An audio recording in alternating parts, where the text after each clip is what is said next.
Hello दोस्तों, VK classes पे आपका स्वागत है। Sorry for that, because of light चली गई थी थोड़ा सा, तो हम इस टॉपिक को पार्ट 1 और पार्ट 2 में डिवाइड कर लेंगे। तो हम लोगों ने इसका डेफिनेशन पढ़ा, कॉज क्या होते हैं और इसके साइन और सिम्टम क्या होते हैं। अब हम इसके बाद पढ़ेंगे क्या, डायग्नोस्टिक इवैल्यूएशन क्या होता है। डायग्नोस्टिक इवैल्यूएशन कैसे हम इसको जानेंगे कि इसमें प्लेटलेट काउंट कितना है, क्या सीवियर है, थ्रोम्बोसाइटोपेनिया हुआ है तो प्लेटलेट काउंट कितना है। तो इसमें जो है सबसे पहले हम लोग क्या करेंगे, हिस्ट्री कलेक्शन और फिजिकल एग्जामिनेशन। पेशेंट को देखेंगे, उससे बात करेंगे, कब से ये दिक्कतें हो रही हैं, ये जो पैचेज आपके स्किन पे पड़े हैं कब से हो रहे हैं, बुखार तो नहीं आ रहा है, या फिर आपको स्टूल में ब्लड आ रहा है या यूरिन में ब्लड आ रहा है। इस तरीके से सारी हिस्ट्री हम उसको लेंगे। तो क्या लिखेंगे इसमें, पहला point history collection, history collection और physical examination, physical examination.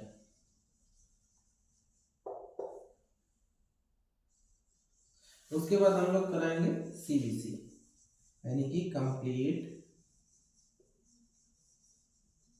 Blood count.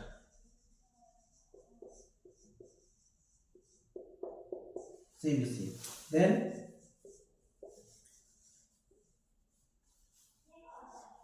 BT, CT और पीटी। बीटी का मतलब ब्लीडिंग टाइम कितना है, ब्लीडिंग टाइम, क्लॉटिंग टाइम,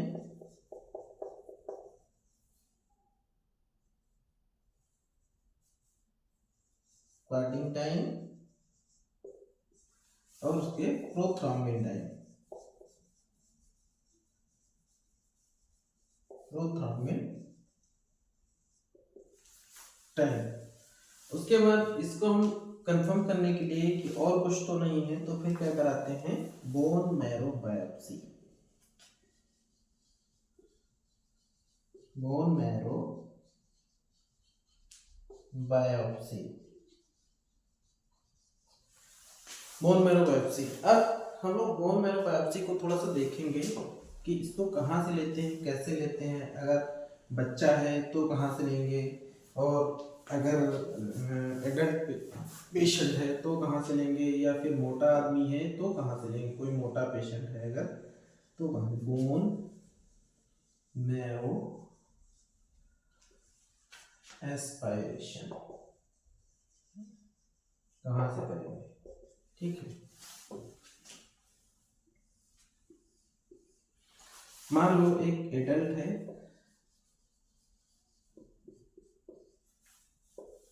दूसरा ओबीस पर्सन है, कोई मोटा आदमी है, और तीसरा कोई चाइल्ड, चिल्ड्रेन, बच्चा है, ठीक है।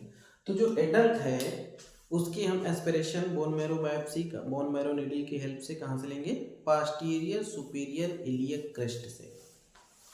पास्टीरियर, posterior superior iliac crest. Crest, iliac crest कहाँ से होगी, पास्टीरियर और एंटीरियर दो तरीके होगी। यहाँ पे हम लोग पैंट को बेल्ट से बांधते हैं, इसको बोलते हैं पास्टीरियर या एंटीरियर सुपीरियर इलियक क्रेस्ट। और ओबीस में कहाँ से लेंगे, anterior, anterior superior iliac crest. और चिल्ड्रन में कहाँ से लेंगे, shin of tibia, shin of tibia, यहाँ से। तो बोन मैरो बायोप्सी से कंफर्म ये होगा कि किस टाइप का कैंसर है, सेल प्लेटलेट कम हो रही है तो क्यों हो रही है, क्या उसका कॉज है, क्या उसका रीजन है ना। तो डायग्नोस्टिक इवैल्यूएशन में ये सब करते हैं। और लास्ट में क्या करेंगे हम लोग, अल्ट्रासाउंड, यूएसजी या फिर सीटी स्कैन ऑफ एब्डोमेन। इसमें हम लोग क्या देखेंगे, स्प्लीन का साइज देखेंगे। नेक्स्ट हम लोग बात करते हैं अब ट्रीटमेंट की। क्या ट्रीटमेंट होगा इसका, सीवियर में क्या करेंगे, या फिर ऑटो इम्यून है तो उसमें क्या करेंगे, है ना। ये सारी चीजें हम लोग इसमें देखेंगे। तो हम देखते हैं ट्रीटमेंट। ट्रीटमेंट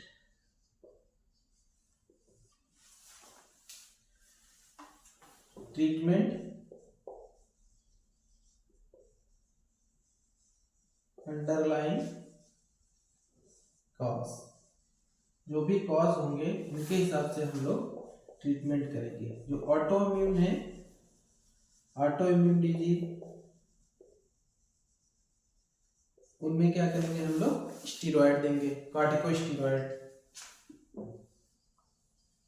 कार्टिकोस्टीरॉयड। कौन सा, मिथाइल प्रेडनिसोलोन, मिथाइल प्रेडनिसोलोन, ठीक है। उसके बाद क्या करेंगे हम लोग, अगर किसी दवा से हो रहा है तो उसको हम क्या करेंगे, कंटिन्यू मेडिकेशन। अगर किसी दवा से हो रहा है तो उस दवा को हम लोग बंद कर देंगे या फिर डिसकंटिन्यू कर देंगे। देन उसके बाद हम लोग क्या करेंगे, प्लेटलेट ट्रांसफ्यूज करेंगे। प्लेटलेट ट्रांसफ्यूजन और आखिरी में स्प्लीनेक्टमी, मतलब removal of spleen, cut and removal of spleen, है ना। तो ये इसका इलाज है। हम लोग क्या किए, अंडरलाइन काज जो भी थे उनके अकॉर्डिंग हम लोग ट्रीटमेंट किए। किसी दवा से अगर थ्रोम्बोसाइटोपिनिया हो रहा है उसको डिसकंटिन्यू किया। ऑटो इम्यून है तो हम लोगों ने कार्टिकोस्टेरॉइड दिया जिसमें मिथाइल प्रेडनिसोलोन है। उसके बाद प्लेटलेट ट्रांसफ्यूजन किया। देन क्या कहते हैं, स्प्लीनेक्टमी। और लास्ट पॉइंट क्या रहेगा, लाइफस्टाइल मॉडिफिकेशन। उसमें क्या करेंगे,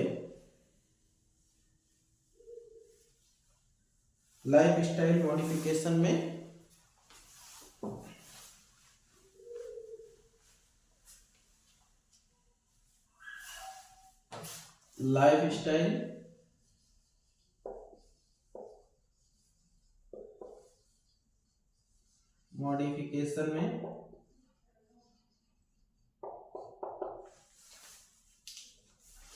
आपको ब्लीडिंग प्रिकॉशन लेना है।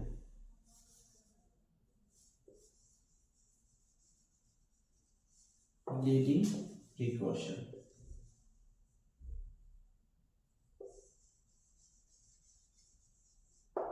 मान लो आप सेविंग करा रहे हैं तो उसमें ये ध्यान रखिए कि हमारा ब्लेड ना लगने पाए हमको, या कुछ वैसा कोई गेम खेलते हैं उसमें चोट ना लगने पाए आपको। ब्लीडिंग प्रिकॉशन आपको लेने हैं। तो ये था हमारा थ्रोम्बोसाइटोपिनिया। उसमें हम लोगों ने क्या देखा, फर्स्ट पार्ट में हम लोगों ने देखा क्या उसका डेफिनेशन है। नॉर्मल से अगर लेस हो जाता है हमारा प्लेटलेट, नॉर्मल उसका रेंज 150 लैक्स टू 450 लैक्स होता है। If platelet less than 150 lakhs platelet पर माइक्रोन लीटर हो जाता है तो उसे हम थ्रोम्बोसाइटोपिनिया कहते हैं। अगर if platelet count less than 40,000 platelets पर माइक्रोलीटर देन स्टिल कंसीडर्ड है क्रिटिकल थ्रोम्बोसाइटोपिनिया।